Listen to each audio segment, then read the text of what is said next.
My name is Damali Ssali, and I had a two-day weekend in this part of Uganda, in Fort Portal, and I had several activities that had been set up for me. The first one was to see the hot springs in Semiliki.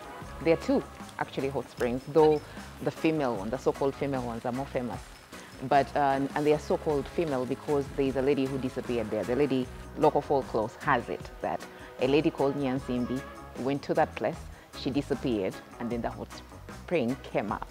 What surprised me was the second hot spring, because people normally focus on on the female one, but there is a male hot spring, and folklore has it that the husband of Nyansimbi disappeared at the male site, and over there at the male hot spring, it's very beautiful. It has this green carpet around it. It overlooks this mountain range, so it's a really nice, peaceful place to meditate. So my second activity was I went to Mavere Ganyina Mwiru, where there are the caves. And this was a very interesting stretch because we had to trek down to the caves, and the walk was less painful than I thought it would be. But you need comfortable shoes. You're going down and down all the way to the caves. They're really beautiful to see. But what surprised me was the waterfall, because every time you talk about Amavere Ganyina Mwiru, I only think of the caves. But there is a beautiful waterfall just below there. It's really beautiful and serene. You take amazing pictures. It was really exciting. And then we had to trek all the way back up. But the one thing that surprised me, apart from the Amavere Ganyina Mwiru, there is also Echigere Chanyina Mwiru. And you should definitely go to that other site. It's a little distance away from the Amavere Ganyina Mwiru, but you will be surprised. There's this foot encased in a rock, which local folklore says is Nyina Mwiru's foot. It's really long, but I feel like we need to do a little bit more research on this rock. It needs to be excavated to see, first of all, are there other feet. And next to the Echigere Chanyina Mwiru, there is a Echigere Crater Lake.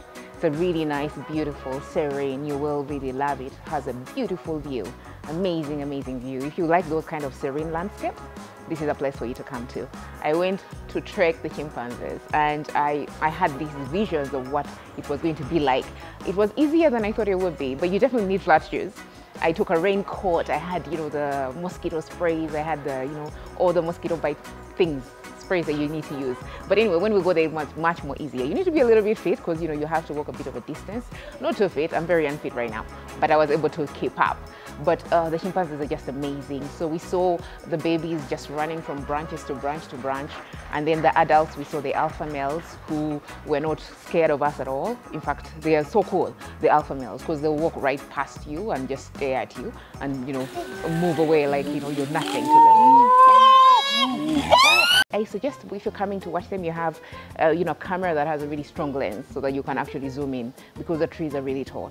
But then they also come down, especially the alpha males, which are not scared of human beings. They feel like it's their territory, so they come and stare you down. They can come and... There's one we saw which just came in front of us, looked at us, started ignoring us, and lay down just flat on the ground, like it has no care in the world, like we're nothing. So it was really, really exciting. And then along the route, our guide showed us one of the fruits that the chimpanzees eat when they have a chest infection or they have a cold. So there's this little fruit that they peel and then they eat, and it's a bit peppery. So when they eat it, they just start throwing us saliva. So she gave us that. She gave us it, and then she said, okay, you peel, just take a small bite of it, just so you can feel that it's peppery. So I took a bite of it, and before she could say anything, I swallowed the thing. And then soon after, she was like, no, don't swallow, spit it out. But I had already swallowed it. So trust me, my last night wasn't a wonderful night because my body was just trying to get rid of it. I was hydrating as much as possible. So when you go for the guide, if the guide tells you, don't swallow the thing, please don't swallow the thing. But it was really nice. It was very interesting. I think it was my most interesting experience.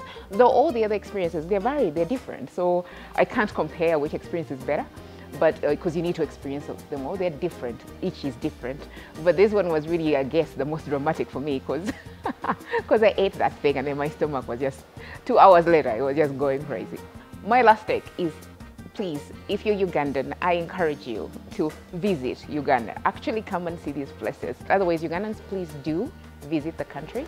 I am new to this.